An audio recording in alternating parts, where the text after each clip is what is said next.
Apa Syam? Apa yang dibawanya Apa Syam? Malam-malam Apa Syam? Ha? Apa yang dikado-kadonya Apa Syam? Ha? Kamu buat dia macam beg je. Udah biasa. Okey. Jom. Ha, kita timbang. Oh, lama Apa Syam. Yang dikando.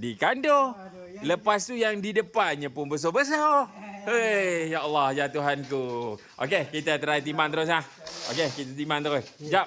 Daripada kosong-kosong. Okey.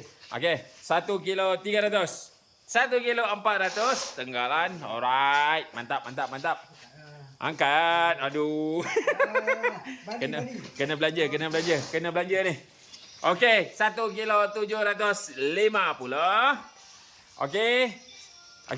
Patin ni cik kamu teka. Berapa kilo? Tepat. Tak nak tunjuk. Berapa kilo? 10 Tepat. 10 kilo 800. Kamu berapa kilo? 10.08. Ai, demo ni macam dah tahu je ni semua 10 semua ni. 10 kilo. Okey. Yeay! 10 kilo 200. 10 tak ada. 10 kilo 8 kamu sebut dia. Aduh, dah. Dah gagal. Demo gagal Apa saya? Okey, patin 10 kilo 200. Mantap. Rezeki tak salah, alamat. Ayuh. Lendai perut dia ni. Masih ada isi. Okey, mantap Rezeki tak salah, alamat. Okey, letak terus atas. Senang pula Ada sengki ni Ada senang.